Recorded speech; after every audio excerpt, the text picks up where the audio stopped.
I raised that boy with my bare hands, through sleepless nights when his father walked out and never looked back, through double shifts at the hospital where my feet swelled so bad I couldn't take my shoes off without crying, through every scraped knee, every report card, every fever that spiked at 2 a.m. when the world was dark, and I was the only person standing between him and whatever tried to take him from me. I raised Marcus alone, and on his wedding day, they sat me in the back. Not in the front row where mothers sit, not beside his grandmother, who showed up twice in his childhood and suddenly became family again when the invitations went out on cream-colored cardstock with gold lettering. No, I was actually escorted, by a young usher with a practiced smile to the 7th row on the bride's side, sandwiched between cousins I'd never met, and a woman who kept checking her phone during the ceremony. The church was one of those old colonial buildings in Charleston, the kind with stained glass windows that throw colored light across the pews when the sun hits them just right. Everything was ivory and blush pink, hydrangeas everywhere, a string quartet playing something classical I didn't recognize. The air smelled like gardenias and money.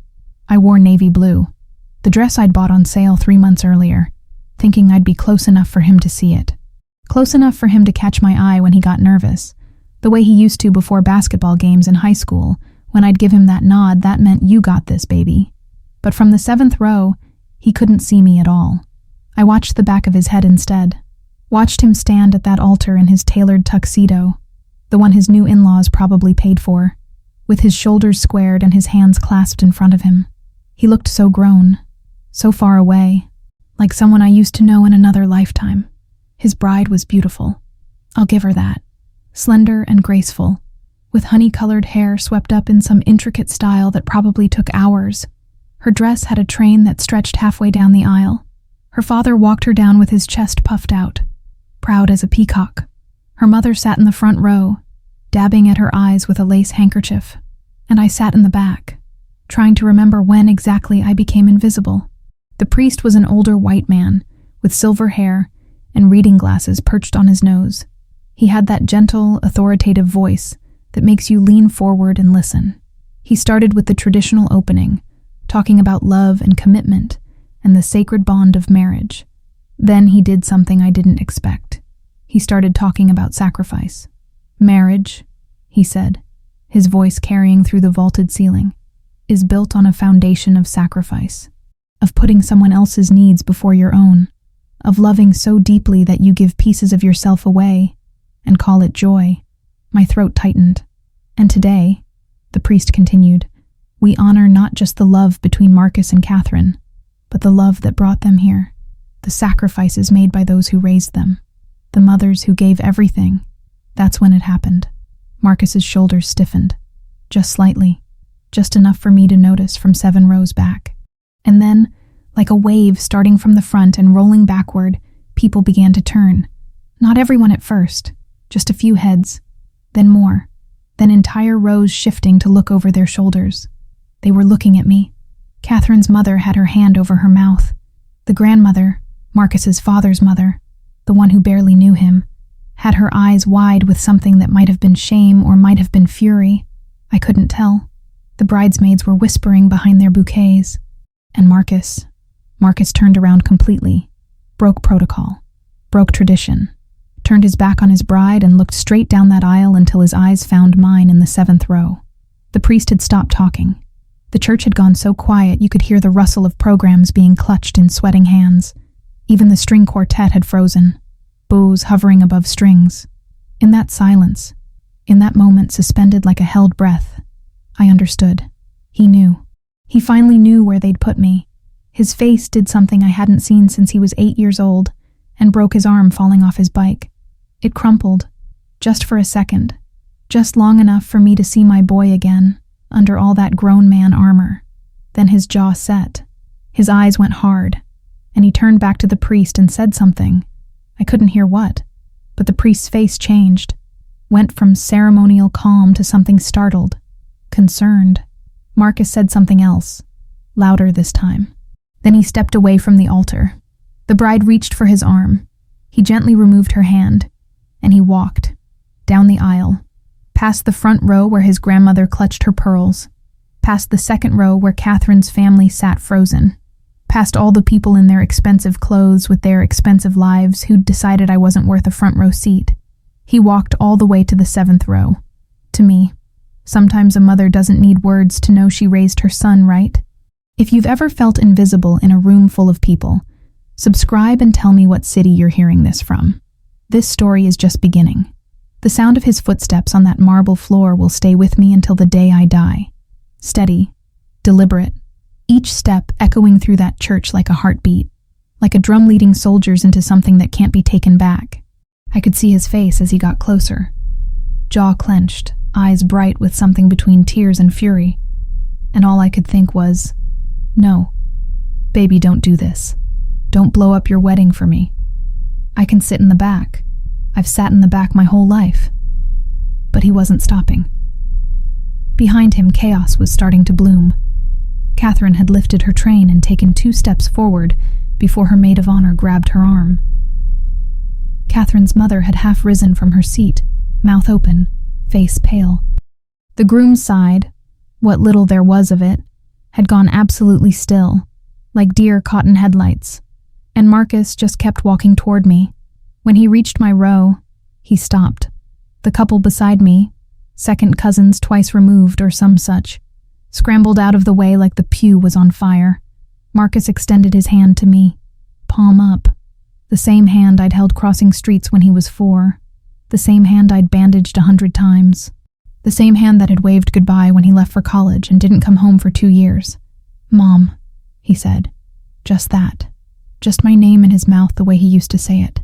I looked at his hand, at his face, at the entire church full of people holding their breath. "Marcus," I whispered. "Your bride can wait," he said. Firm. Final. "Stand up, Mama." So I did.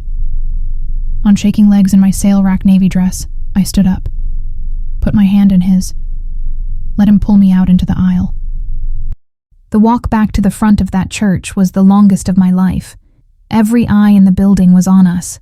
I could feel their stares like physical weight, could hear the whispers starting up like wind through leaves.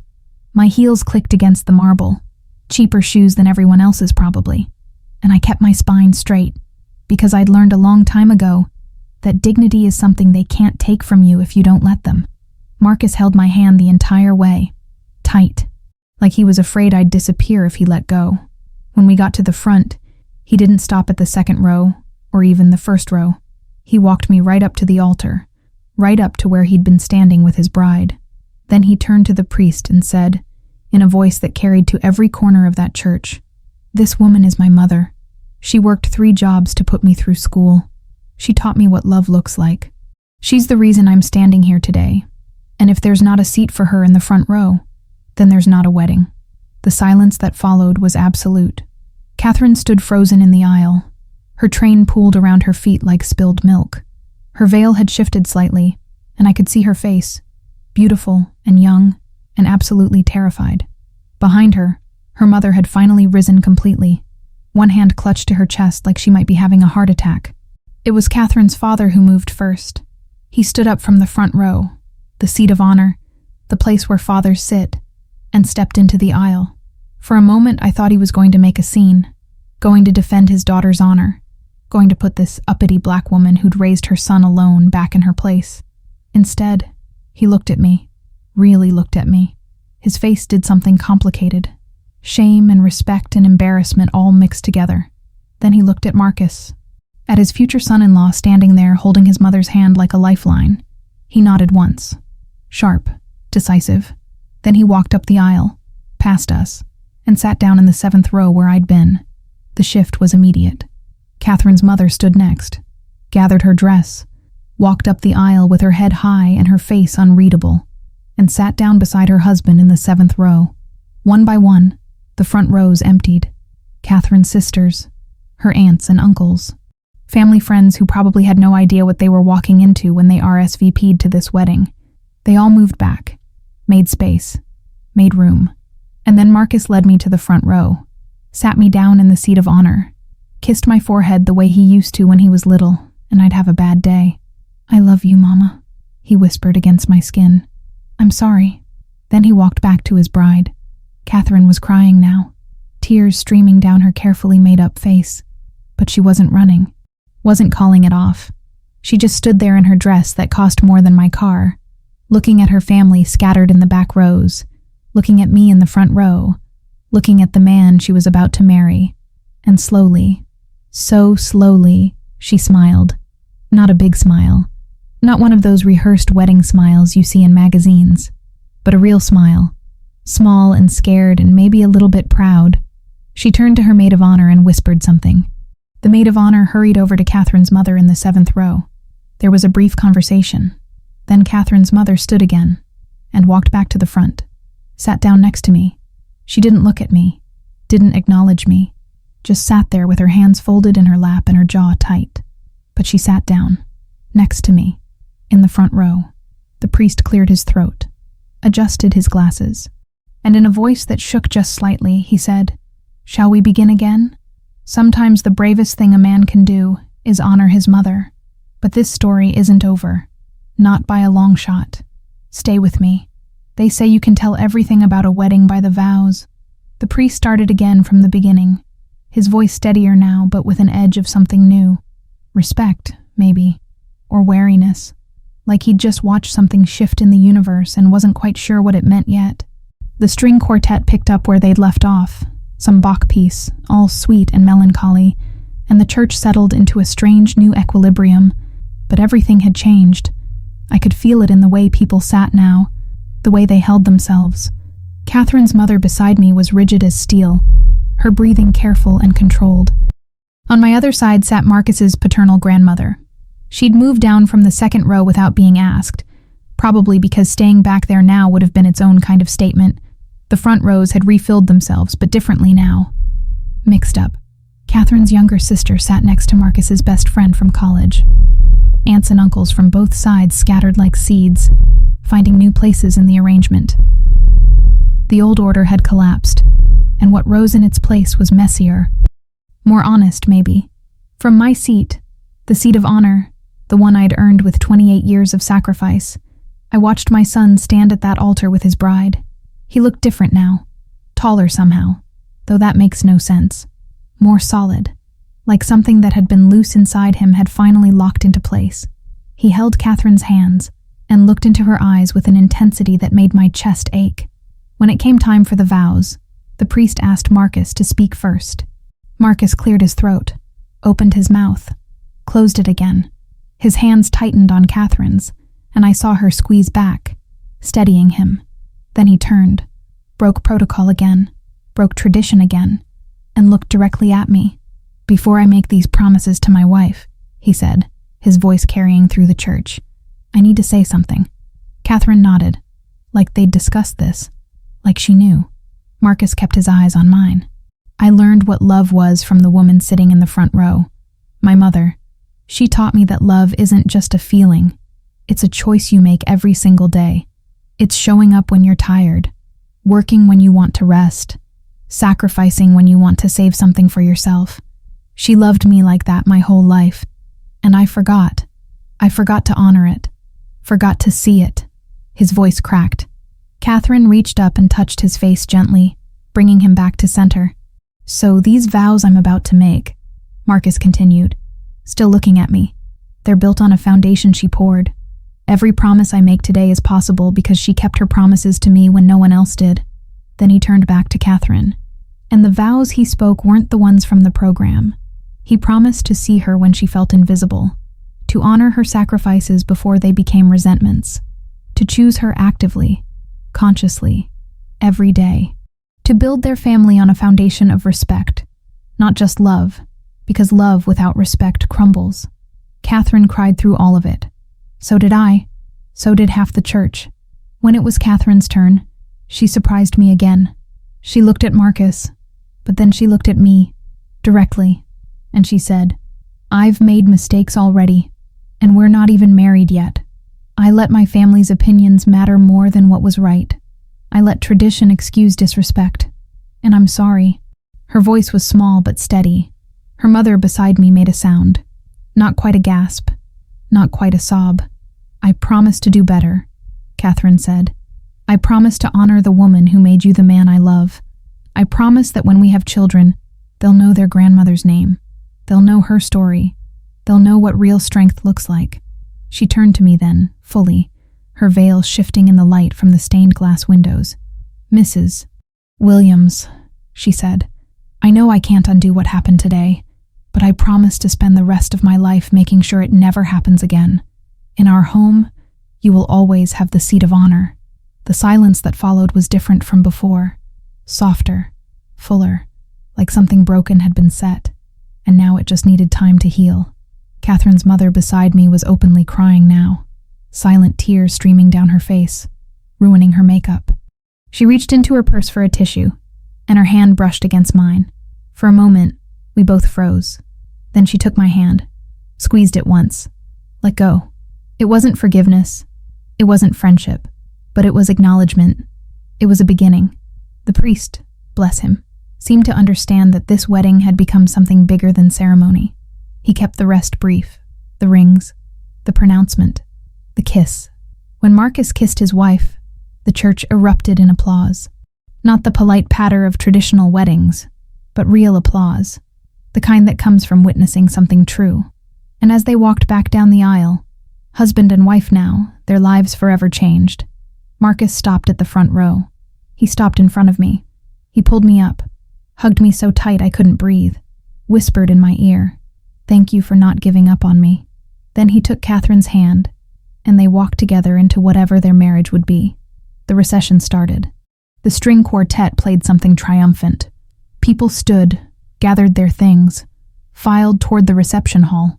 Catherine's mother stood beside me, dabbing at her eyes with a crumpled tissue. "That took courage," she said quietly, not looking at me.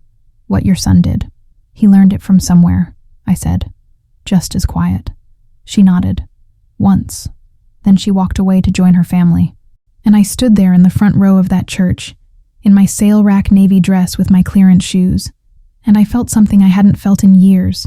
Seen, valued, honored, worth the front row after all. The ceremony was over, but the real test was just beginning, and what happened at the reception would change everything again.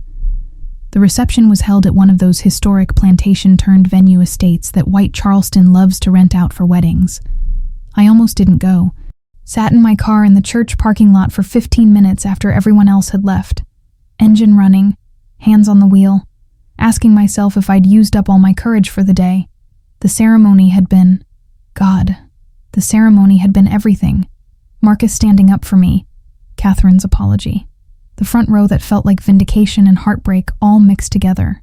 But receptions are different. Receptions are where the real social politics happen, where people drink and talk and alliances form, and judgments get passed in whispers over crab cakes and champagne. I looked at myself in the rearview mirror. My makeup had held up pretty well, considering the crying. My hair, natural, coiled, silver, threading through the black now, looked good. I'd spent 2 hours on it that morning. The dress was fine. Nothing like what Catherine's people would be wearing, but fine. "You raised him right," I told my reflection. "You earned your place here." So I drove out to the venue. 20 minutes through low country roads lined with live oaks dripping Spanish moss. Past gates with names like Magnolia Bluff and Oak Haven. Past history that had nothing to do with people who looked like me except in the worst ways. The estate was exactly what you'd expect. White columns, sweeping veranda, gardens manicured to within an inch of their lives. String lights everywhere, even though it was only 4 in the afternoon. A tent the size of a house set up on the lawn, white fabric billowing in the breeze off the marsh. I parked in the back of the lot, took a breath, got out. The cocktail hour was already in full swing when I walked up. Servers in black and white weaving through clusters of guests with trays of champagne and hors d'oeuvres that probably cost more per bite than my entire dress. Everyone looked so comfortable, so at home in this world of old money and older traditions. I didn't see Marcus or Catherine anywhere. They were probably doing photos. That's what people do. Disappear for 2 hours after the ceremony while their guests drink and gossip and wonder if the marriage will last. I took a champagne flute from a passing server just to have something to hold. Moved toward the edge of the crowd where I could observe without participating. Survival skills you learn early when you're used to being the only one who looks like you in rooms full of white people. Mrs. Williams? I turned. Catherine's younger sister, Melissa, Melanie, stood there with a genuine smile. She was maybe 23, pretty in that wholesome sorority way, holding a glass of white wine. "It's Madison," she said, reading my face. "Catherine's sister. I wanted to tell you that what Marcus did was really beautiful, and Catherine meant what she said, about doing better. Thank you," I said, careful, because kindness can be as dangerous as cruelty when you don't know the source. "Our mom," Madison started, then stopped, looked over her shoulder to where Catherine's mother stood with a group of older women, all pearls and judgment. "She's not a bad person. She gets caught up in appearances, in what people think. But what happened today? I think it shook her. In a good way, maybe." "Maybe," I said, non-committal. Madison smiled again, sad this time, and drifted back into the crowd. I found a seat at one of the cocktail tables near the tent entrance, far enough to not be in the thick of things, close enough to not look like I was hiding, sipped my champagne, which was very good, I had to admit, and watched the social machinery of a Charleston wedding reception do its work. That's when I noticed the whispers. Not obvious at first, just shifts in body language. People leaning into each other, eyes cutting toward me then away. That specific kind of attention that means you're being discussed. A woman in a lavender dress, one of Catherine's aunts, I thought, actually pointed at me while talking to another woman. Both of them looked, then looked away quickly when they saw me seeing them. My stomach tightened. Here it comes, I thought. The backlash. The judgment. How dare that woman cause a scene at a wedding? How inappropriate. Who does she think she is? I was just deciding whether to leave after all when Marcus and Catherine appeared. They'd changed. She into a simpler reception dress, he into a lighter suit. They looked happy, glowing, like newlyweds should. They made their way through the crowd, greeting guests, accepting congratulations. And then, Marcus did something that made the whispers stop completely. He walked straight to my table, extended his hand, and said loud enough for everyone near us to hear, "Mom, will you share the first dance with me? There are moments that define everything that comes after. Subscribe now, because what happened next started a war none of us saw coming." The DJ, a middle-aged white man with excellent taste I'd learn later, put on Al Green's "Let's Stay Together," old school, soulful, the kind of song that wraps around you like warm honey. Marcus led me to the center of the dance floor while everyone watched. Not the traditional mother-son dance. That would come later, according to the program. This was something else. Something Marcus was choosing to do first, before anything else. Before the couple's first dance. Before the cake cutting. Before all the ritual and tradition. He was putting me first. I felt every eye in that tent on us as he took my hands, placed one on his shoulder, held the other gently like I was made of something precious. Then he started to move, and I followed, and we danced in the center of that polished floor under those string lights. "I'm sorry, Mama," he said quietly. "Only for me. I'm so sorry. Baby, you don't have to." "Yes, I do." His voice was thick. "I let them convince me you wouldn't mind, that it was just politics, that your seat didn't matter because you'd understand. I let Catherine's family make decisions I should have fought against. I chose comfort over respect." We turned slowly. Al Green sang about staying together, about loving each other whether times were good or bad. The irony wasn't lost on me. "When did it start?" I asked, because I needed to know.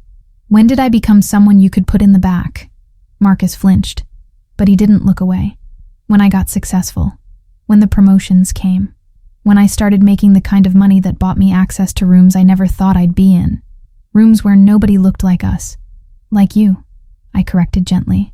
"You got into rooms where nobody looked like you. I never left the room I've always been in." He nodded, understanding. I wanted to fit. Wanted Catherine's family to accept me. Wanted to prove I belonged in their world. And somehow in all that wanting, I forgot where I came from. Forgot who carried me there. The song changed. Etta James now. At last. The DJ was painting a narrative with these song choices. I could feel it. From staying together through hard times to finally finding something real. "Catherine fought them, you know," Marcus said. "About your seat. She told her mother it was wrong, but I told her to let it go, that you wouldn't mind, that you understood how these things work. And do I asked. Understand how these things work? He looked at me fully then. My son, my boy, with his father's height and my eyes and a heart that was learning, too late but still learning, what mattered.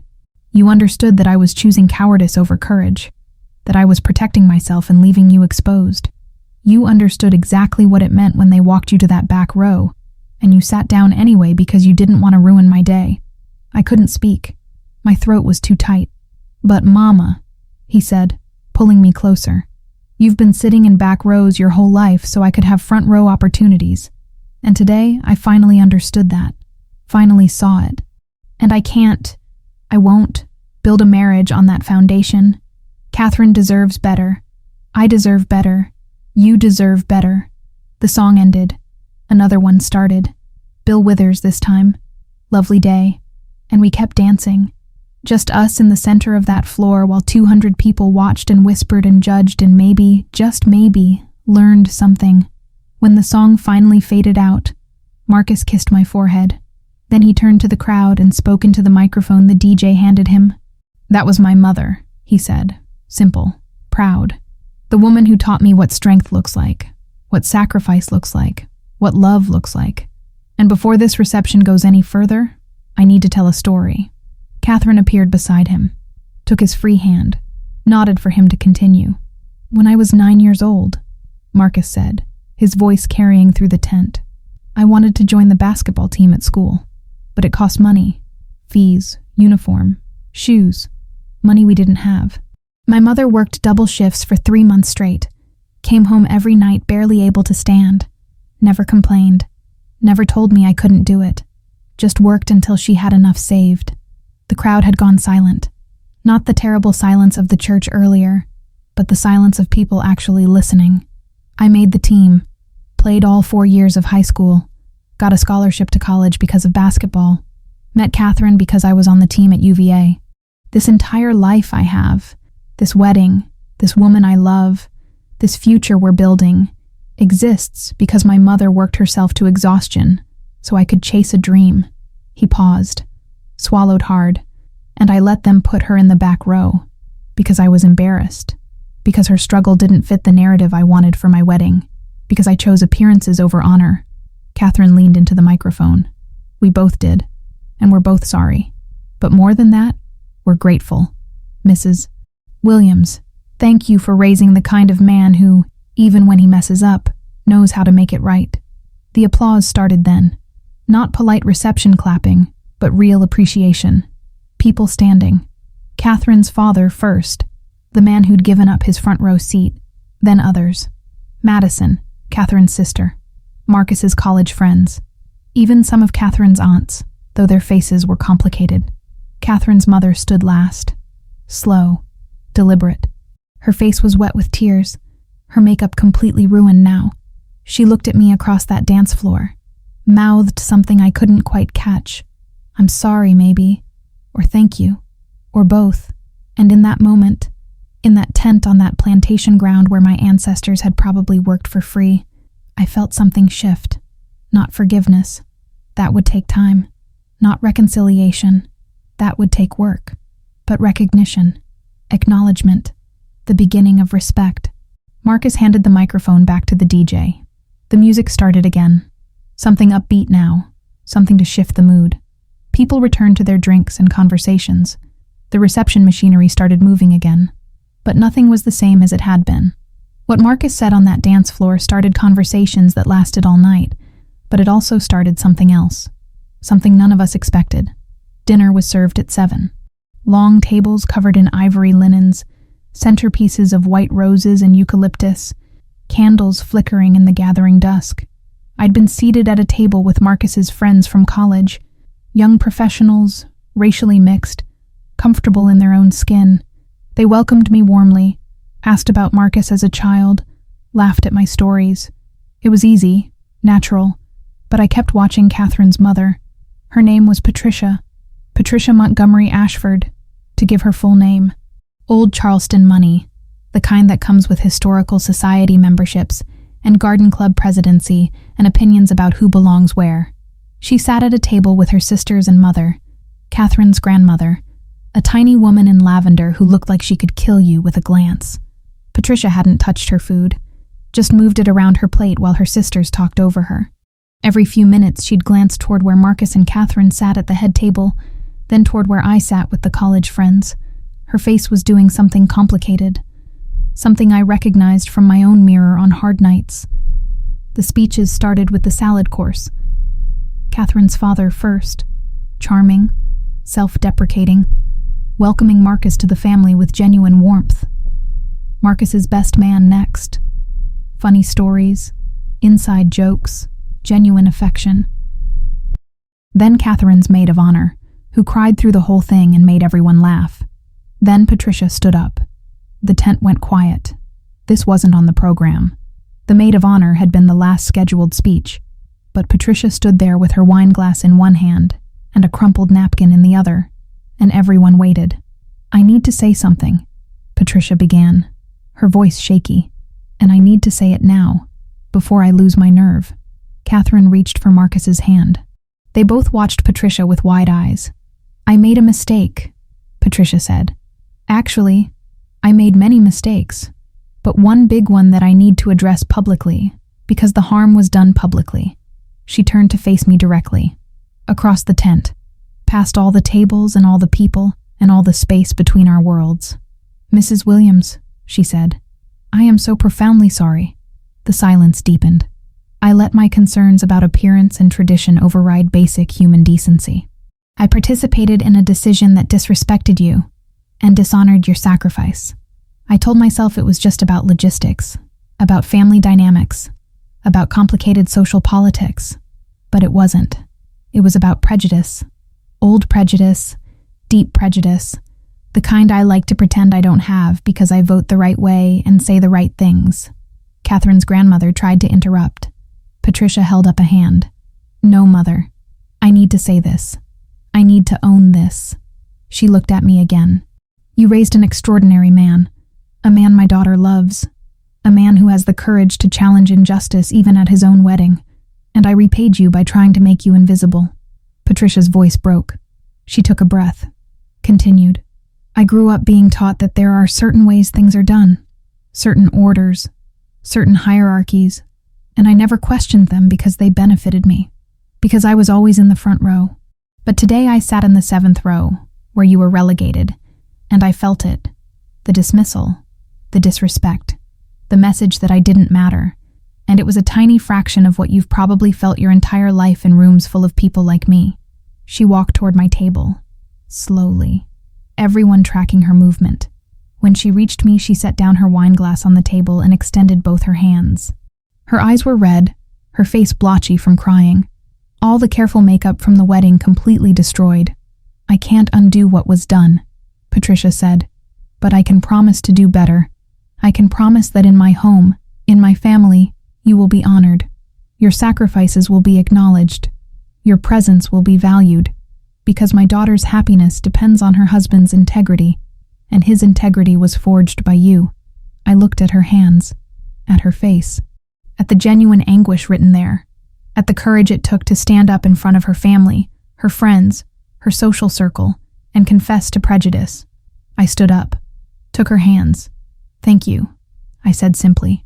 Patricia pulled me into a hug. It was awkward at first. We were strangers, really, for all that our children had just married. But then she held tighter, and I felt her shake with sobs, and I held her back because I recognized the sound of someone finally seeing themselves clearly and not liking what they found. When we separated, Patricia looked at the tent full of people, at her mother, who was stone-faced, at her sisters, who looked various degrees of uncomfortable and proud, at Catherine, who was crying again. "I hope," Patricia said to everyone, "that we can all learn from today, that we can all examine our comfortable assumptions, that we can all be brave enough to change." Then she returned to her table, sat down, picked up her wine glass with a shaking hand and drank. The applause started slowly, a few people at first, then more, then the whole tent, not celebrating exactly, but acknowledging, respecting the vulnerability, the confession, the commitment to do better. Catherine got up from the head table, walked to her mother, bent down and wrapped her arms around Patricia from behind, pressing her cheek to her mother's head. They stayed like that for a long moment, mother and daughter, both crying, both changed by this day, in ways they probably couldn't fully understand yet. The speeches ended after that. Nobody wanted to follow what Patricia had said. The DJ started the music back up. People returned to eating, drinking, celebrating, but the atmosphere had shifted again, softened, like something that had been clenched tight for generations had finally begun to loosen its grip. I returned to my table. Marcus's friends were quiet, thoughtful. One of them, a black woman named Jasmine who played basketball with Marcus at UVA, leaned over and squeezed my hand. "That was huge," she whispered. "What she just did. That took real courage." "It did," I agreed. "But courage shouldn't be exceptional. It should be normal." Jasmine nodded. "True. But we take the progress we can get, right?" "Maybe." I wasn't sure yet. Patricia's apology was genuine. I believed that. But apologies are easy in the moment, in front of witnesses, when emotion is high and consequences feel abstract. The real test would come later, in private moments, in subtle decisions, in whether her actions matched her words when nobody was watching. Still, it was something, a beginning. The rest of dinner passed in a blur of good food and better wine. Catherine's family clearly hadn't skimped on the budget, and conversation that flowed easier now. The tension that had hummed through the reception since I arrived had dissipated into something more manageable. People laughed, danced, celebrated. Around 9 o'clock, as the sun finally set completely, and the string lights became the only illumination, Marcus came to my table. He crouched down beside my chair, ignoring the formal nature of the setting, and took my hand. "You okay?" he asked quietly. "I'm good, baby. Really good. Catherine's mom did a brave thing," I finished. "I know. I saw." He nodded, looked relieved. "She called me last week, after the seating chart went out. Said she felt uncomfortable with it, but didn't know how to change it without causing family drama. I told her." He stopped, swallowed hard. "I told her it was fine, that you'd understand. I gave her permission to disrespect you, Mama. I know. And you came anyway. Sat in that back row anyway. Why?" I touched his face. The same face I'd watched grow from baby soft to man strong. "Because you're my son. Because I'd sit anywhere. In the back. On the floor. Outside in the parking lot. If it meant being present for your important moments. That's what love is, Marcus. It shows up even when it's not honored." His eyes filled. "I don't deserve you." "No," I agreed with a small smile. "But you're learning to. And that's enough." He kissed my hand. Then he stood and returned to his bride, and I watched them cut the cake and feed each other bites while everyone cheered. Later, when the dancing was in full swing and the champagne had made everyone loose and happy, I found myself on the edge of the dance floor watching. Old habits. A lifetime of observing from the margins. Patricia appeared beside me. Quiet. Present. "My mother won't speak to me," she said without preamble. "She says I embarrassed the family, made a spectacle, aired dirty laundry." "I'm sorry," I said, and meant it. "Don't be. She's wrong." Patricia took a breath. "But it's hard. Choosing what's right when it costs you what's comfortable." "Yes," I said. "It is." We stood together in silence for a moment, watching Marcus and Catherine dance. They looked happy, young, full of hope, like maybe their marriage could be different, better, built on a foundation of honesty instead of appearances.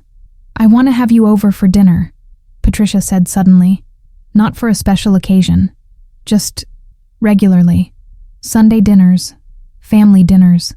I want Catherine and Marcus to see us building something, learning from each other." I looked at her, searched her face for performance, for social maneuvering, found only genuine intention. "I'd like that," I said carefully. "But Patricia, this can't just be for show. This can't be you easing your guilt and then forgetting in 6 months when things get comfortable again." "I know." She met my eyes. "I'm going to mess up. I'm going to say the wrong things, make assumptions, fall back into old patterns, but I'm asking you to call me on it, to not let me off the hook, to help me do better. That's not my job. I said firmly. I'm not here to educate you or fix you.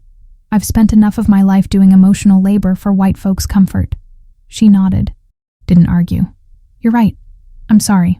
What I mean is, I'm committing to doing the work myself. Reading, listening, changing. And I hope that as we build a relationship, you'll feel safe enough to be honest with me. Not as my teacher, but as my equal. As family. Family. The word hung between us. We'll see, I said. Not yes. Not no. One Sunday dinner at a time. Patricia smiled. Small. Real.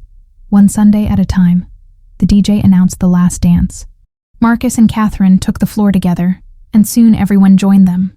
Patricia went to dance with Catherine's father. I stayed on the edge, watching, until Marcus broke away from his bride and came for me again. One more dance, Mama. Please. So I danced with my son under those string lights on that plantation ground, while the DJ played A Change Is Gonna Come by Sam Cooke. And maybe it was too on the nose. Maybe it was too obvious. But in that moment, it felt perfect. Because change had come. At least for today. At least for this family. Whether it would last. Whether Patricia would keep her promises. Whether Marcus would continue to choose courage over comfort. Whether Catherine would build her marriage on respect instead of tradition. Only time would tell. But for now, in this moment, dancing with my son at his wedding, I felt something I hadn't felt in years. Hope. The reception ended at midnight, but the real story was just beginning. Because what happened after the wedding would test everything we'd all promised. I didn't sleep well that night. Came home to my small apartment in North Charleston around 1 a.m, feet aching from those clearance heels, mind racing with everything that had happened. Took off the navy dress carefully and hung it in the closet, wondering if I'd ever wear it again, or if it would just hang there forever as a monument to the strangest wedding day of my life. My apartment was quiet. Too quiet after all that noise and emotion. 2 bedrooms. One I slept in. One that used to be Marcus's room that I could never quite bring myself to turn into something else. Kitchen barely big enough for one person. Living room with furniture I'd bought at Goodwill and carefully restored. Nothing like Catherine's family estate or even the modest house Marcus and Catherine had bought in a nice neighborhood in Mount Pleasant. But it was mine. Paid for with my own money. No one could take it from me or tell me I belonged in the back. I made chamomile tea and sat by the window, looking out at the street lights and the occasional passing car. My phone buzzed. A text from Marcus. Made it to the hotel. I love you, Mama. Thank you for today. Then another text, a minute later. And I'm sorry for every day before today. I typed back, get some sleep, baby. Love you. Go take care of your wife. But I stayed up, thinking, processing, replaying moments from the wedding like a film reel I couldn't stop. The usher escorting me to the 7th row. The shock of it. The shame. The way I'd sat down anyway because I didn't want to cause a scene. Didn't want to ruin Marcus's day. Didn't want to be the angry black woman stereotype that would give Patricia and her family permission to dismiss me completely. Marcus turning around, walking down that aisle. The look on his face. The front row. Finally. After 28 years of back rows. Patricia's apology. The genuine anguish in her voice. The courage it took to confess her prejudice in front of everyone. Around 3 a.m, my phone buzzed again. Not Marcus this time. An unknown number. I almost didn't answer, but something made me pick up. Mrs. Williams? A woman's voice. Older. Formal. Yes? This is Virginia Ashford, Catherine's grandmother, Patricia's mother. I sat up straighter. The woman who'd looked like she could kill with a glance. The stone-faced matriarch at dinner. Mrs. Ashford? Hello? I'm calling because what happened at my granddaughter's wedding today was unacceptable. Here it comes, I thought. The backlash. The real feelings now that the performance is over. I'm calling, Virginia continued, to apologize. Not for myself. I stand by my initial decisions about the seating arrangements. But to apologize for not understanding what those decisions communicated to you. My daughter helped me see that today. I said nothing. Waited. I'm 86 years old, Mrs. Williams. I grew up in a very different Charleston than the one we live in now. I was taught certain ways, certain orders, and I never questioned them because they seemed natural, inevitable, just the way things were. Yes, I said. I imagine they did seem that way when you were always at the top of the order. A pause. Then a sound that might have been a laugh or might have been a cough. Patricia said you wouldn't make this easy. I appreciate that. I don't want it to be easy. I want to understand what I did wrong, not just have my feelings soothed. Now I was the one pausing. This wasn't what I'd expected. What changed your mind? I asked. Between dinner and now. I watched my daughter cry for 3 hours after we got home. Not delicate tears. Not the pretty crying women do at weddings. Real sobbing. The kind that comes from somewhere deep. And I realized I'd taught her to value appearance over integrity so thoroughly that it took her son-in-law's courage to break through it. Virginia's voice wavered slightly. I realized that my granddaughter almost started her marriage on a foundation of disrespect because I convinced myself it was just logistics, just the way things are done. And I saw what it cost everyone. You, Marcus, Catherine, Patricia. Everyone except me, because I was too insulated by my own comfort to feel the consequences. And now? I asked. Now that you see it? Now I want to do better. Not for absolution. Not to feel good about myself. But because my granddaughter's marriage deserves a better foundation than the one I tried to build for it. We talked for another 20 minutes. Virginia told me about growing up in Charleston in the 1940s and 50s. About integration and white flight and all the ways she'd benefited from systems she never questioned. I told her about raising Marcus alone, about the double shifts and the sacrifices, and the constant navigation of spaces that weren't built for people like me. It wasn't comfortable. It wasn't healing, but it was honest.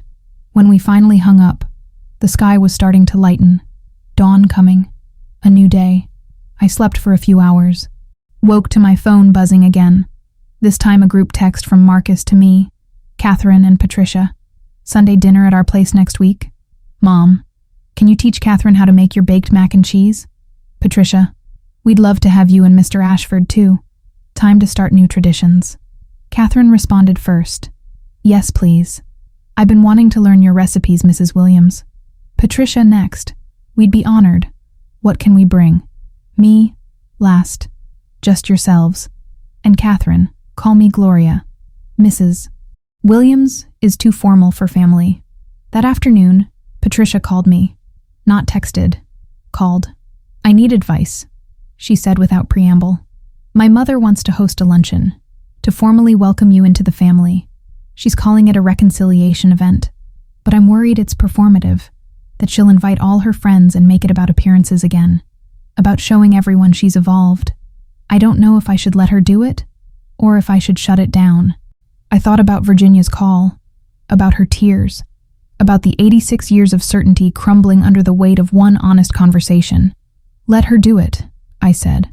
But tell her I choose the guest list too. Half her people, half mine. And tell her it's a conversation, not a performance. No speeches, no formal structure, just people eating and talking and trying to understand each other. You'd really come? After everything? Patricia, I said gently. I've been showing up to places I wasn't wanted my entire life. At least this time I'm being invited. She laughed, then cried, then laughed again. Okay, I'll tell her. Half and half. Thank you, Gloria. Gloria. Not Mrs. Williams. First names now. Equals. The next few days were strange. My phone kept ringing.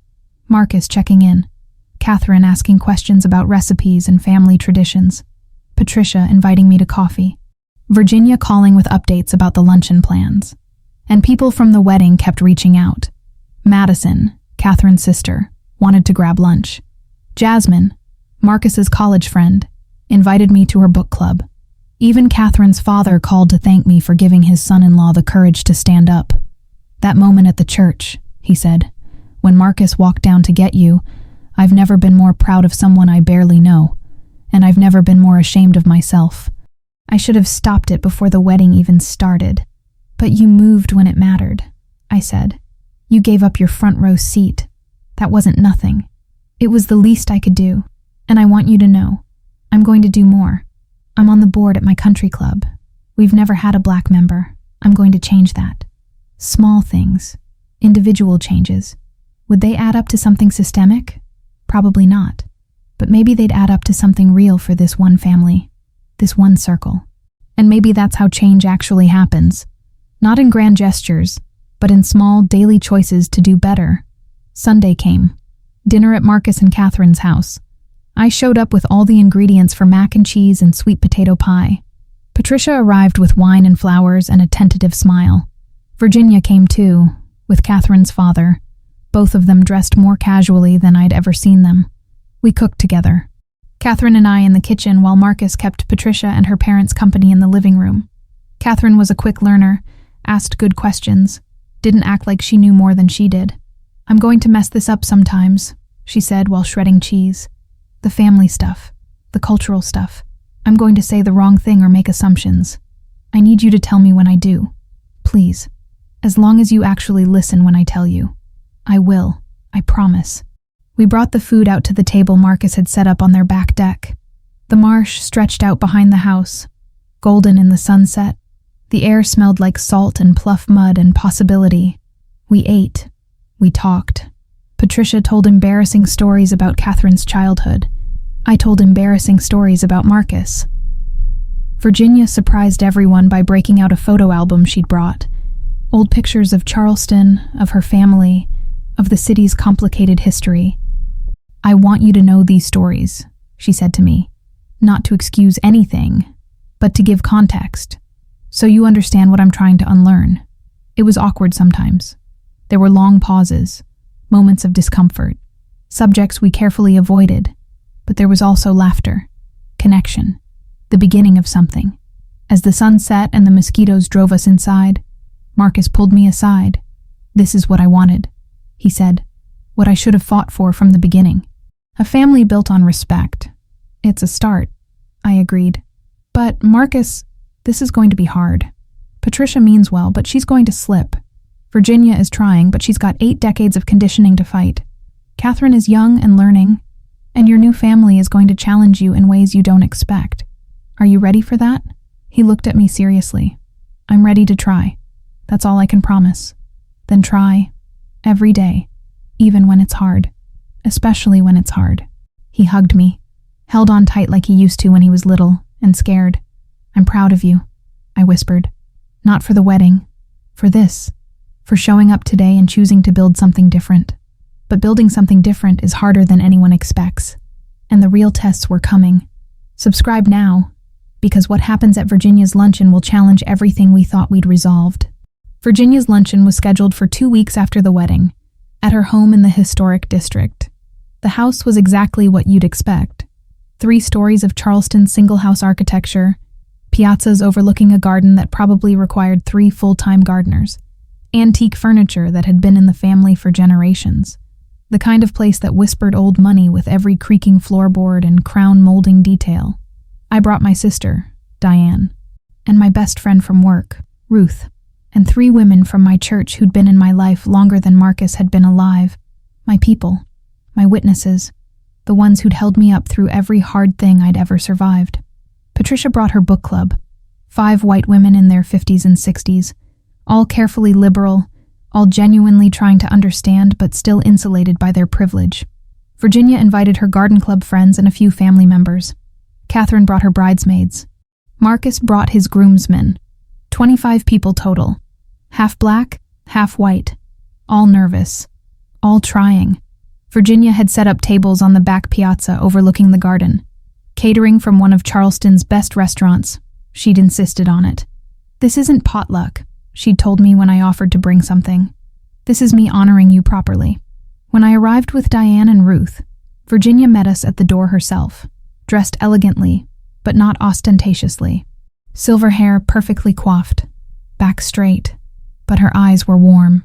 "Gloria, thank you for coming. Thank you for bringing your people. I want to meet them all." She shook hands with Diane and Ruth, asked them genuine questions, remembered their names. Then she led us through the house, and I felt the weight of it, the history, the objects on every surface that cost more than I made in a year, the portraits on the walls of ancestors who definitely owned people who looked like me. "I know this house is complicated," Virginia said quietly as we walked. "I know what it represents. We can't change history, but I hope we can change what we do with it going forward." Outside, the party was already in motion. Patricia was showing her book club friends around the garden. Marcus and Catherine were talking with the groomsmen.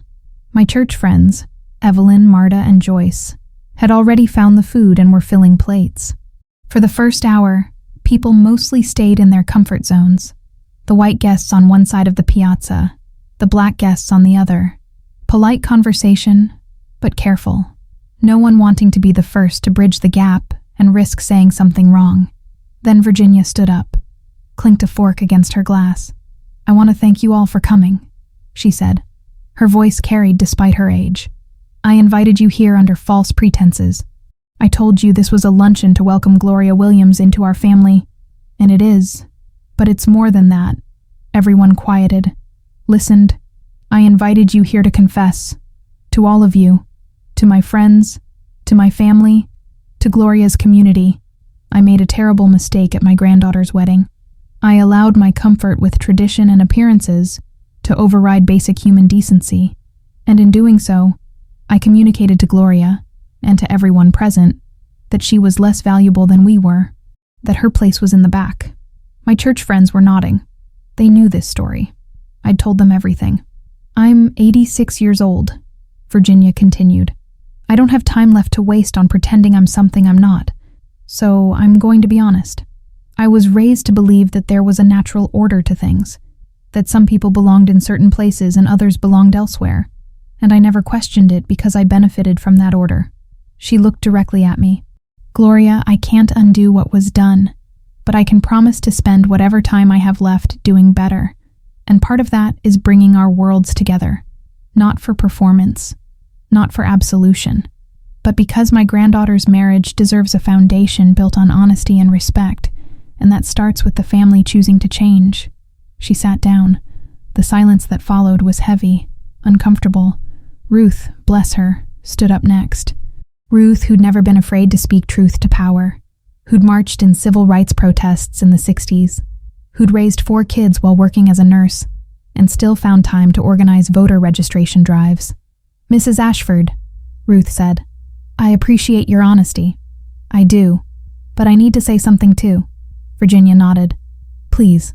An apology is a good start, but it's just a start. Because here's what I need you and your friends to understand." Ruth gestured to Patricia's book club, to Virginia's garden club friends, to all the white women who'd spent their lives insulated from consequences. Gloria didn't just experience disrespect at that wedding. She's experienced it her entire life, every day, in big ways and small ways. Being followed in stores, being ignored at restaurants, being passed over for promotions, being exhausted from constantly having to prove her humanity to people who should just see it. Some of Patricia's friends were nodding. Others looked uncomfortable. "So, when you say you want to do better," Ruth continued, "I need to know what that means. Because doing better isn't just about being nice to Gloria at family dinners. It's about examining every system you benefit from and asking yourself how you can change it. It's about speaking up when your friends make racist jokes. It's about supporting Black businesses and Black candidates and Black art. It's about doing the work even when Gloria's not in the room to see it." Ruth sat down. The piazza was absolutely silent. Then one of Patricia's book club friends stood up. A woman named Ellen, maybe 60, with kind eyes and nervous hands. "Ruth is right," Ellen said. "And I need to confess something too. I've been in Patricia's book club for 12 years. We read everything. We pride ourselves on being progressive. We read novels by Black authors and discuss them and think we understand. But we've never had a Black member. Not once in 12 years. And I never even noticed until this moment. That's privilege.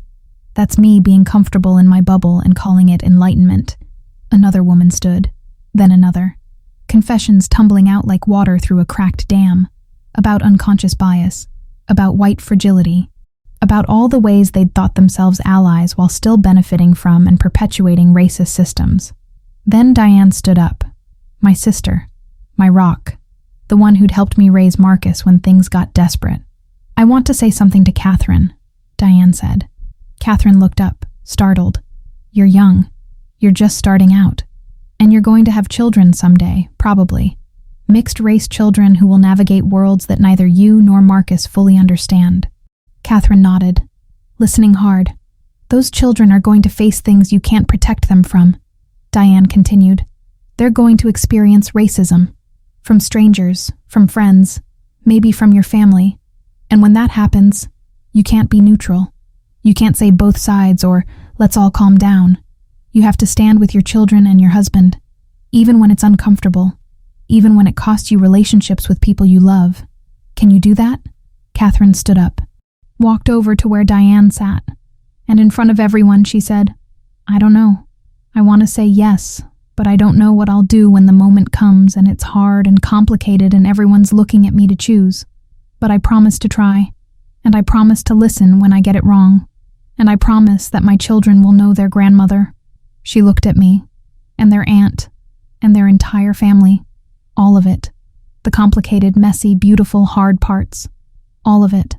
Marcus stood next to his wife, put his arm around her. We both promised that. The rest of the luncheon was different after that. People mixed. Conversations deepened. My church friends told stories that made Virginia's garden club gasp and cry. Patricia's book club made commitments to diversify their membership. Plans were made for future gatherings, more dinners, more attempts at bridge building. It wasn't perfect. There were still awkward moments, still comments that made people wince, still evidence of how far everyone had to go. But it was real, messy and uncomfortable, and real. As the party wound down and guests started leaving, Virginia pulled me aside. I want to change my will, she said abruptly. I blinked. What? My estate. It's worth several $1,000,000. Most of it is going to Patricia and her siblings, which will eventually go to Catherine and her cousins. But I want to set up a trust for Marcus and Catherine's children, your grandchildren, equal to what the white grandchildren will inherit, because I will not perpetuate wealth inequality into another generation. I didn't know what to say. And, Virginia continued, I want to fund scholarships, in your name, for Black students from North Charleston. Full rides, as many as the endowment can support. Virginia, I can't change the past, can't undo the wealth my family built on slave labor and discrimination, but I can try to redistribute it more equitably. It's not enough. It will never be enough, but it's something. I looked at this woman, this 86-year-old white woman who was trying, genuinely trying, to unlearn a lifetime of conditioning. Thank you, I said. But Virginia, the real work isn't the money. It's showing up. It's continuing to have these uncomfortable conversations. It's pushing your friends and family to do better, even when it's hard. Can you do that? She met my eyes. I'm going to try. Every day. Until I can't anymore. The luncheon ended, but the conversations it started rippled outward, and what happened next would test whether good intentions could survive real consequences. If you're still here, drop a comment with your city. I want to know where my story is reaching. 3 months after the wedding, Patricia called me at 11 o'clock at night. I was already in bed, reading, winding down. When I saw her name on my phone screen, my stomach dropped. Nobody calls that late with good news. Gloria. Her voice was shaking. I need help. I need advice. I don't know what to do. What happened? It's my mother. Virginia.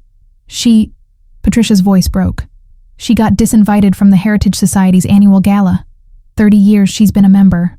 30 years. And they disinvited her because of what she said at the luncheon. I sat up. How did they find out what she said at a private luncheon? Someone talked. One of the garden club friends, probably. Or maybe one of my book club. Doesn't matter. The story spread. And now the Heritage Society board says she's brought controversy to the organization. They don't want her politics, their word, politics, affecting their fundraising. I could hear Patricia crying now. Really crying. And it's not just that, she continued. My own mother, Virginia's sister, Catherine's great aunt, called today and said she's cutting Virginia out of her will. Said she's embarrassed by Virginia's performance at the luncheon. Said Virginia has turned her back on the family legacy. I'm sorry, I said. And I meant it. That's painful. Gloria, she's losing everything. Her social circle, her family relationships, her standing in the community, all because she tried to do the right thing. And I don't know how to help her. I don't know if I'm strong enough to lose those things too, because it's coming for me next. My book club has been weird since the luncheon. Half the women think I'm doing great revolutionary work. The other half think I've lost my mind and betrayed my raising. What does Virginia say about all this? Patricia laughed bitterly. She says it's worth it, that she'd rather be right than comfortable. But Gloria, she's 86. These people have been her friends for decades. This is killing her, even if she won't admit it. We talked for another hour. I told her about my own experiences with losing people, when you choose authenticity over comfort. About the friends who disappeared when I got pregnant and chose to keep Marcus, even though his father left. About the family members who thought I was uppity when I went back to school to become a nurse. About the isolation that comes with standing on principle. It doesn't get easier, I told her honestly, but you get stronger, and you find new people, better people, people who value the same things you do. But what do I tell Catherine? She's devastated. She feels like her grandmother is being punished for caring about her marriage. And she's right. You tell her the truth, that doing the right thing costs something, and that if Virginia's friends would rather maintain their comfort than confront their complicity, then they weren't really friends to begin with. After we hung up, I couldn't sleep. I kept thinking about Virginia, about an 86-year-old woman losing her social world because she'd finally opened her eyes to its rotten foundations. The next morning, I called Virginia directly. I heard what happened, I said. How are you holding up? Oh, I'm fine. Her voice was bright. Too bright. The kind of brightness that covers pain. Just some social drama. Nothing I can't handle. Virginia, be honest with me. A long pause. Then, it hurts, Gloria. It hurts more than I expected. These women, I've known them my whole life. We've been through births and deaths and divorces together. And now they act like I've betrayed them by suggesting we should treat you with basic decency. I'm sorry. Don't be. I'm not sorry. I'm hurt, but I'm not sorry. Because you know what I realized? They were never really my friends. They were my accomplices. We were all complicit together in maintaining a system that benefited us. And the moment I stepped out of line, the moment I questioned that system, they turned on me. Real friends don't do that. No, I agreed. They don't. I'm making new friends, Virginia said. Ruth invited me to her church. Can you imagine? Me at an AME church in North Charleston. My mother is probably rolling in her grave. But it was wonderful, Gloria. The music, the community, the sermons that actually challenged me instead of soothing me. I'm going back this Sunday.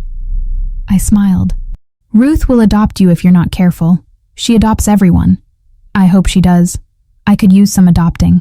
We talked for a while longer. Made plans for her to come to dinner at my apartment. Her first time visiting my home, I realized. First time she'd be in my space instead of me in hers. But the fallout from the luncheon didn't stop with Virginia's social circle.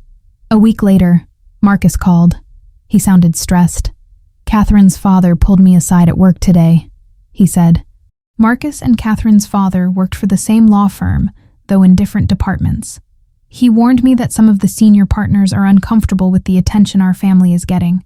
They're worried about optics, about clients who might not appreciate the firm's association with controversial racial politics. Did he use those words? Controversial racial politics? His words were more diplomatic, but that's what he meant. I felt anger rise in my chest.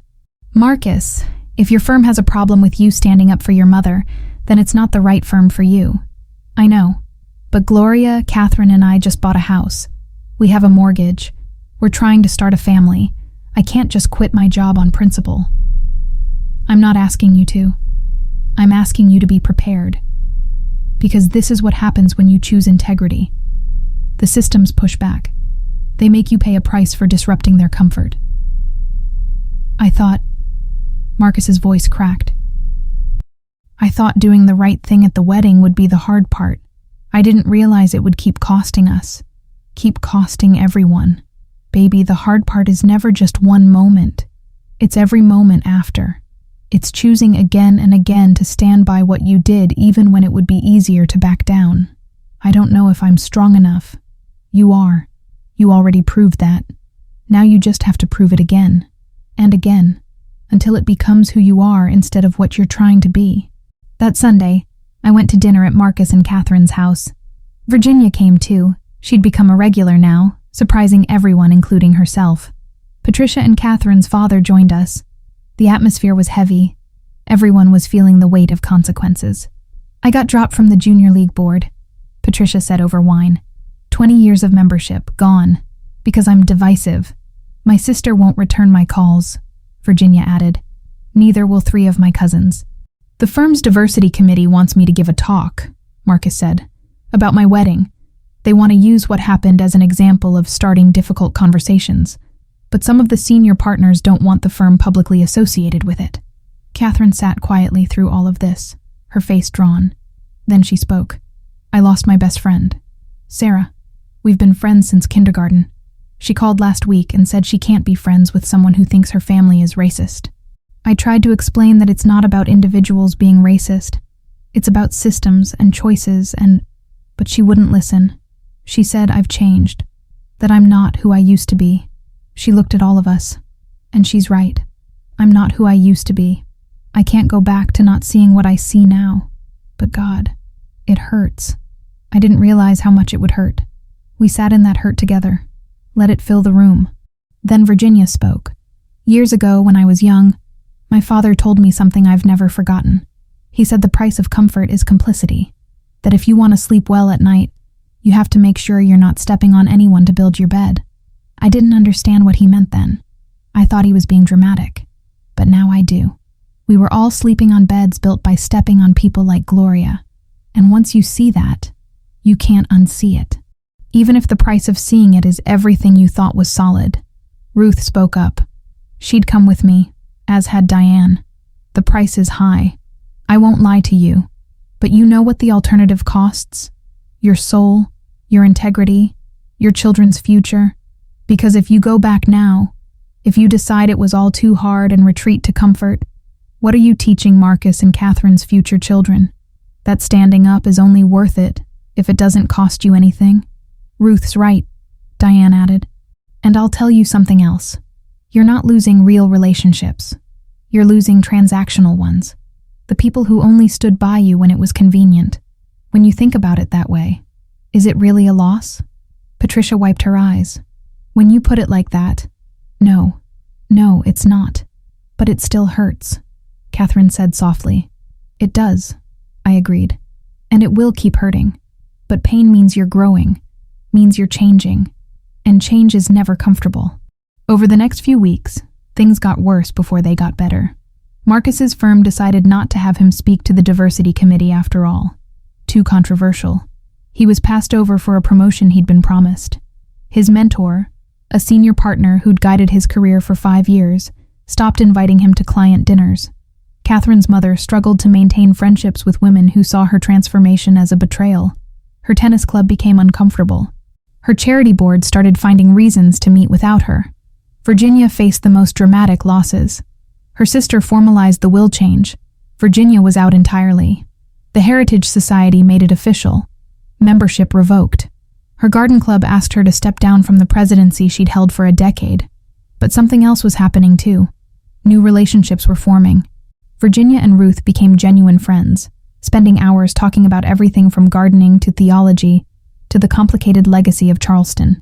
Patricia's book club split. Half the women left, but the remaining half became more committed, more honest, more willing to do real work. They recruited new members, Black women, women of color, women who brought different perspectives and experiences. Marcus connected with other young professionals of color at his firm who'd been navigating similar dynamics in silence. They formed their own network, started having conversations about systemic change within the firm, built solidarity. Catherine found new friends through a nonprofit she'd started volunteering with, an organization working on educational equity in low-income neighborhoods. Women who understood what she was going through, who'd made similar choices and paid similar prices. And slowly, so slowly, the family that had been built on that wedding day began to solidify. 4 months after the wedding, Catherine called me with news. Gloria, I'm pregnant. I felt my whole body respond to those words. A grandchild. Marcus's child. My grandchild. Oh, baby. Oh, Catherine. Congratulations. I'm scared, she admitted. Not about being a mom. About raising a Black child when I'm white. About messing up. About not protecting them enough, or not preparing them properly, or... You're going to mess up, I said gently. I promise you that. But you'll also show up. You'll learn. You'll listen. And that child is going to have a village. Me, Marcus, Diane, Ruth, Virginia, Patricia. We're all going to help. That's what family does. Even though we've only been family for 4 months, family isn't about time. It's about choice. And you've chosen us. Every day. Even when it cost you everything comfortable. That's what makes you family. That Sunday, we gathered for dinner again. This time at Virginia's house. She'd insisted, saying she wanted to host the announcement properly. When Catherine shared the news, the room erupted. Tears and hugs and excitement.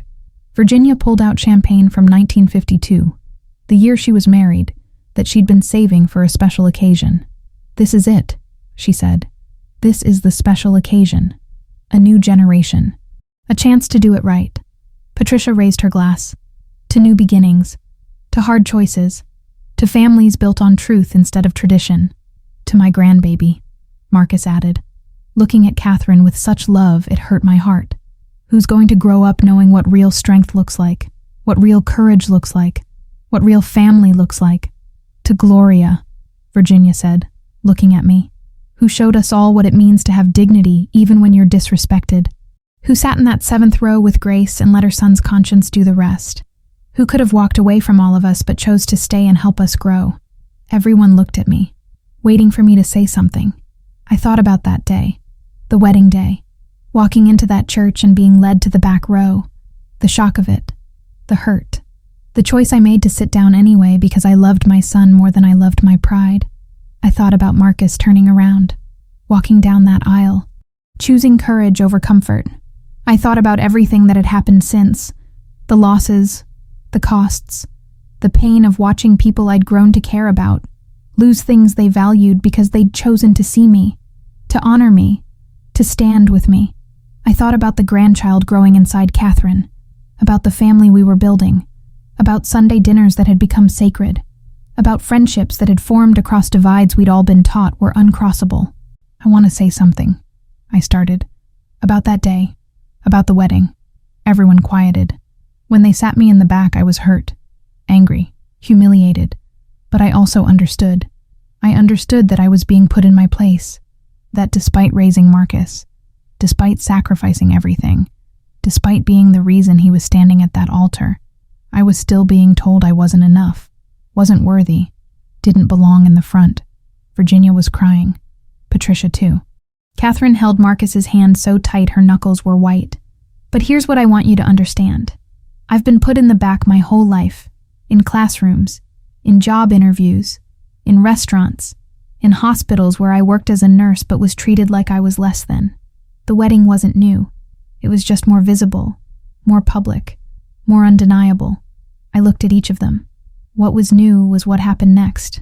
Marcus standing up, Catherine's family moving back, Patricia apologizing, Virginia changing, all of you choosing, actively choosing, to see what had been invisible, to acknowledge what had been ignored, to change what had always been.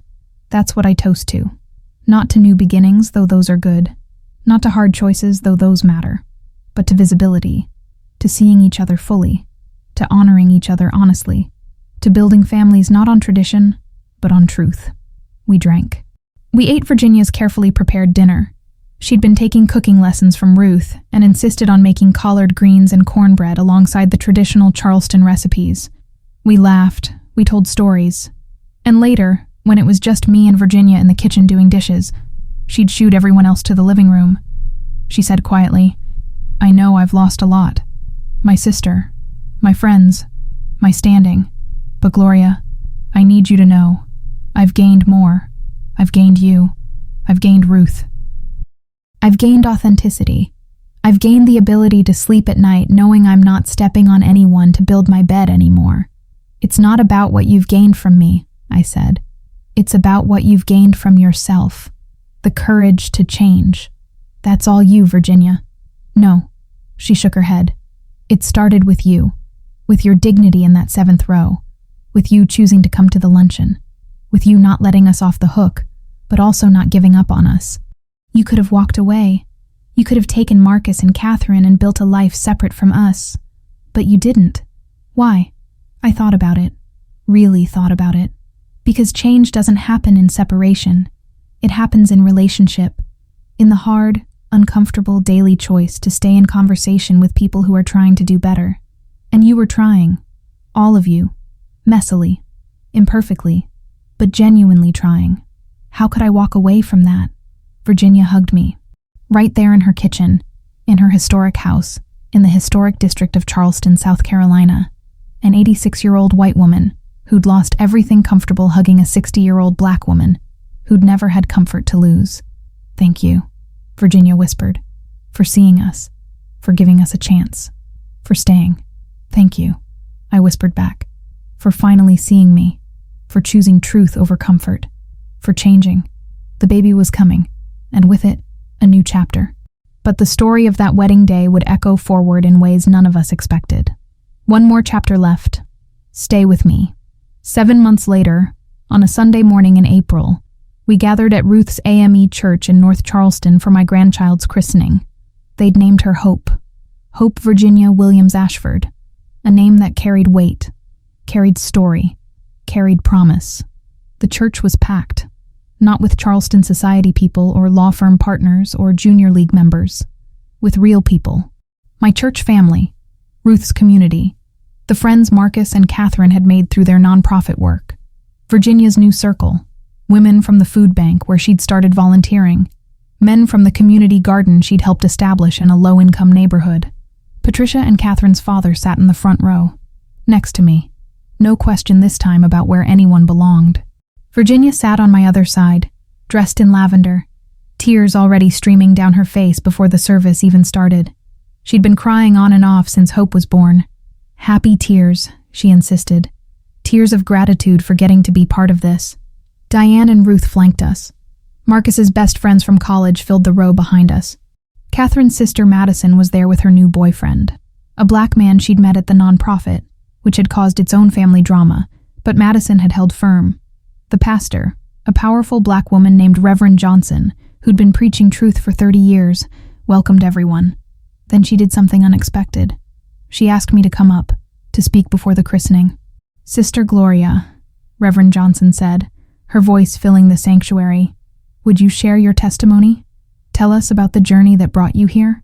I hadn't prepared anything, hadn't expected this, but I stood up and walked to the front, and when I turned to face that congregation, that beautiful, mixed, messy congregation of people who'd all been changed by what happened at Marcus's wedding, I knew what to say. I raised that boy alone. I started. The same words I'd thought that day in the church. Through everything. And on his wedding day, they sat me in the back. People nodded. They knew this story. It had spread beyond just our family, been shared at dinner tables and church gatherings and community meetings across Charleston. But here's what I've learned since that day. Being put in the back doesn't diminish your worth. It reveals other people's values. And when Marcus stood up, when he walked down that aisle, when he brought me to the front, he wasn't changing my value. He was finally recognizing it. Amen, someone called out.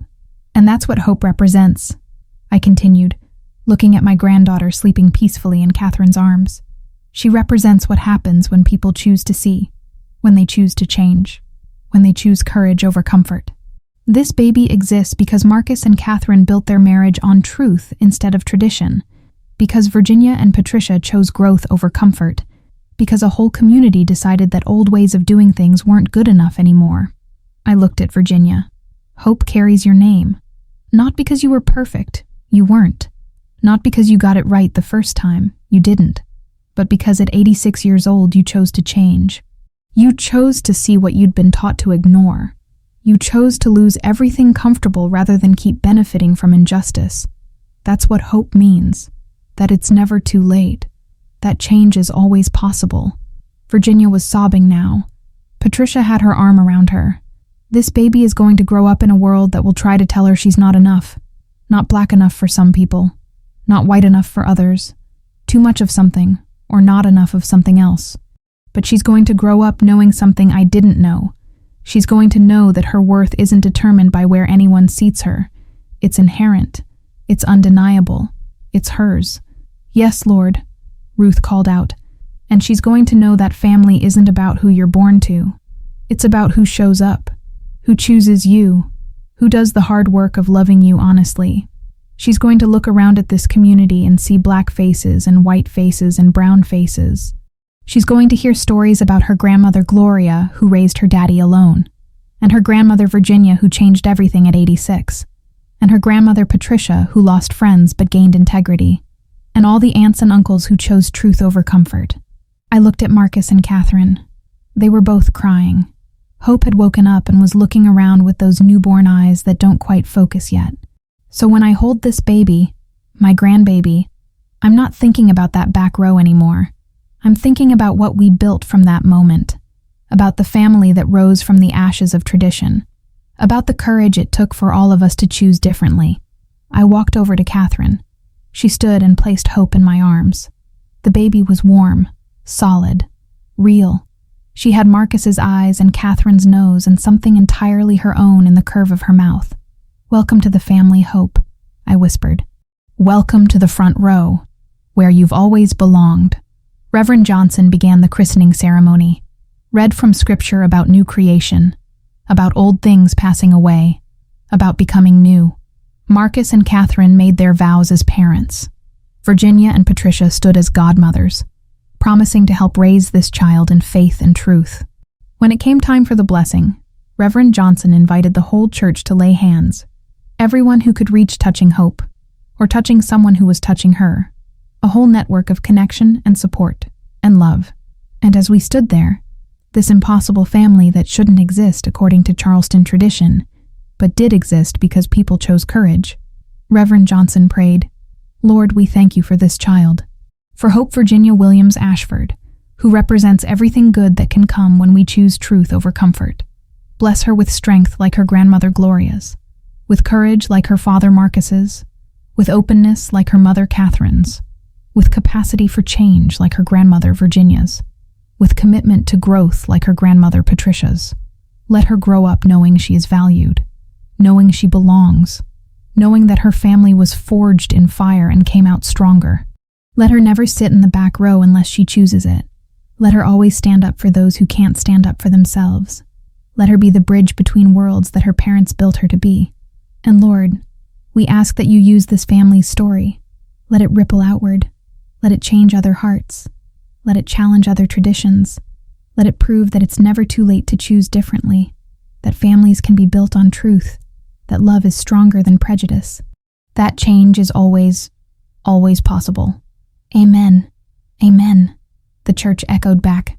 After the service, we gathered at Virginia's house. She'd insisted, saying her home needed to be filled with this kind of joy. The house that had represented everything exclusive and traditional, now filled with people from every background, every neighborhood, every story.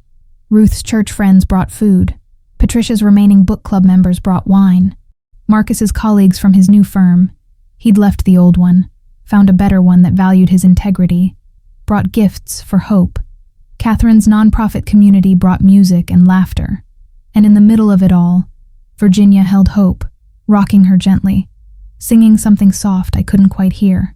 I sat down next to her. "What are you singing?" "A lullaby my mother sang to me, in German.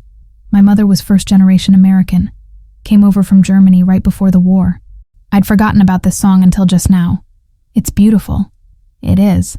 But I'm going to teach Hope other lullabies too. Songs from your tradition. Songs from Ruth's church. Songs from every part of her heritage. Because that's who she is. All of it." We sat in comfortable silence for a moment, watching Hope sleep. "Do you ever regret it?" I asked. "Everything you lost?" Virginia thought about it. "I regret that it took me 86 years to open my eyes. I regret all the years I spent comfortable and complicit. I regret not asking the hard questions sooner. But do I regret changing? Never. This," she gestured around the room, at the impossible mix of people talking and laughing together.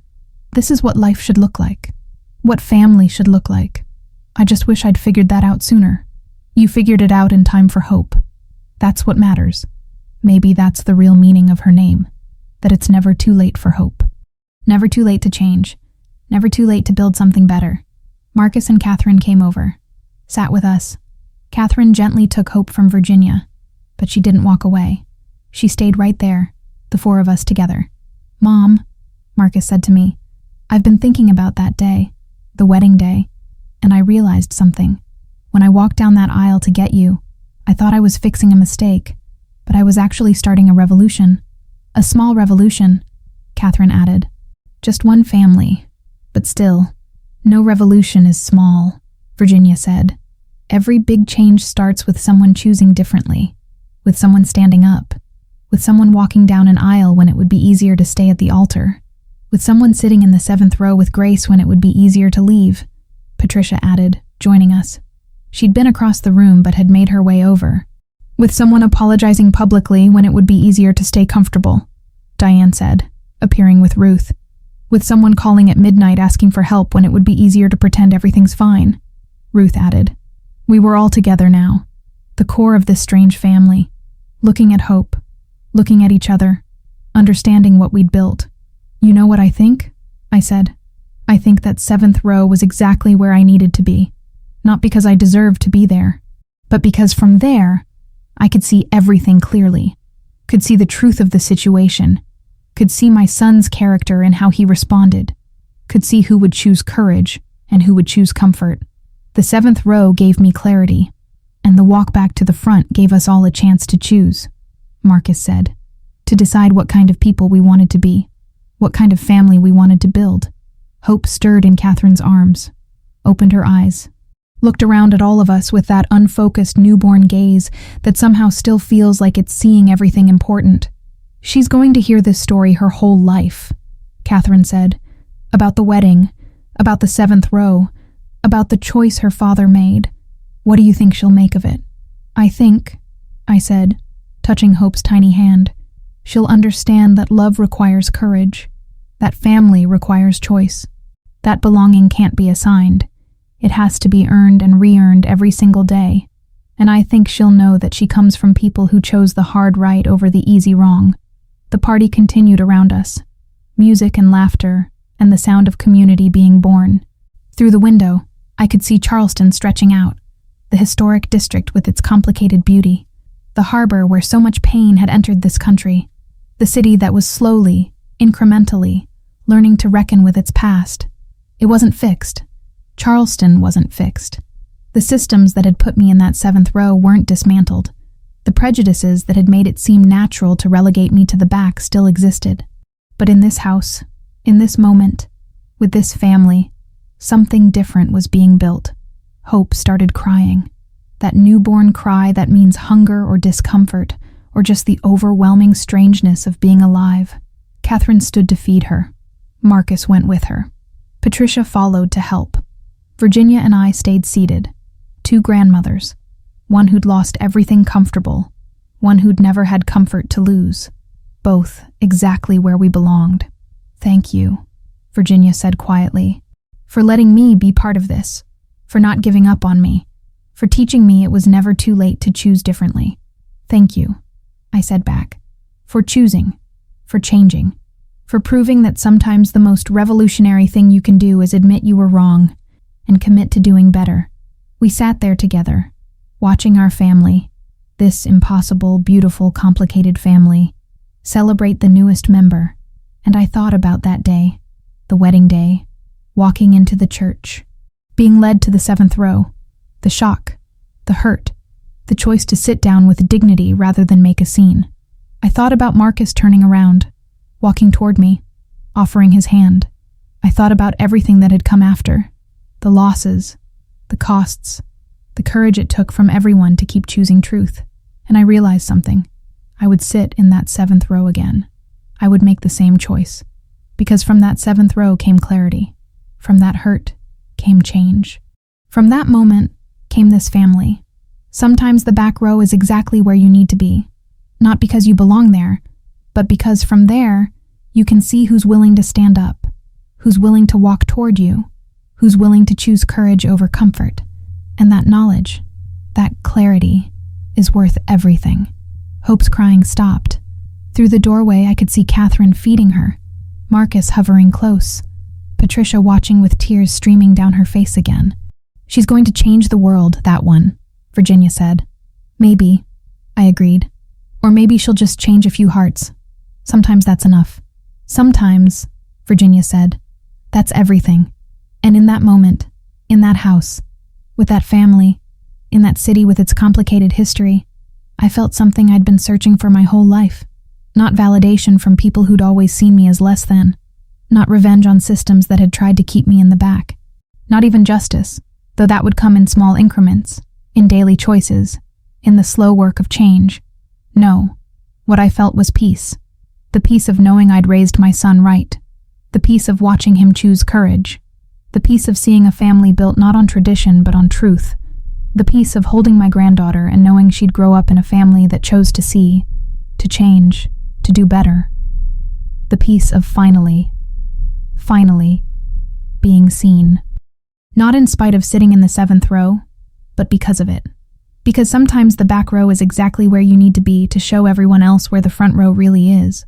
If this story moved you, if it challenged you, if it made you think about the places you've been relegated to, or the places you've been complicit in relegating others, share it. Subscribe. Tell me what city you're reading from. Because stories like this, stories about courage and change and choosing truth over comfort, need to travel, need to challenge, need to change hearts one Sunday dinner at a time. From Charleston with love and truth, Voices Female Black.